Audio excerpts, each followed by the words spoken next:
अरफ़ा के रोज़े के सिलसिले में बहुत ज़्यादा इख्तलाफ ये भी रहता है कि किस दिन के लिहाज से रोज़ा रखा जाए। तो इस सिलसिले में अहादीस की रोशनी में ये बात वाज़ेह होना चाहिए कि अल्लाह के नबी अलैहिस्सलाम के मुतालिक अमल भी आता है। काना रसूलुल्लाह सल्लल्लाहु अलैहि वसल्लम यसूमु तिस्आ ज़िलहिज्जति व यौम आशूरा।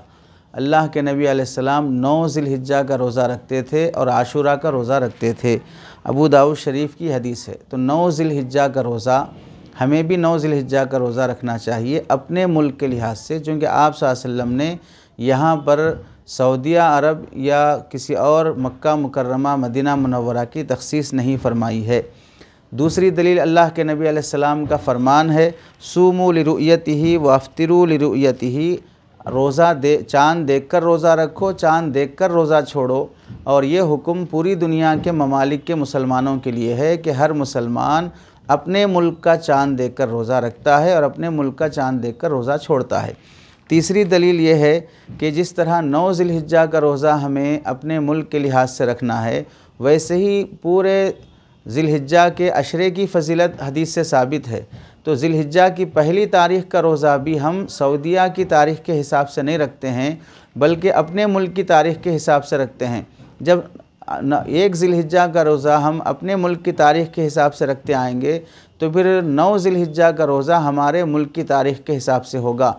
ऐसा नहीं हो सकता कि 9 ज़िलहिज्जा का रोज़ा तो हम सऊदिया की तारीख़ के हिसाब से रखें और 1 ज़िलहिज्जा का रोज़ा अपने मुल्क की तारीख़ के हिसाब से रखें। चौथी बात ये होगी कि 9 ज़िलहिज्जा का रोज़ा अगर सऊदिया की तारीख़ के हिसाब से रखा जाएगा तो लीबिया, त्यूनिस, मराकश ये वो ममालिक हैं जहाँ पर चाँद सऊदिया से पहले भी तुलू हो जाता है। यानी जिस दिन सऊदिया में 9 ज़िलहिज्जा होगा, उस दिन इन ममालिक में 10 ज़िलहिज्जा होगा।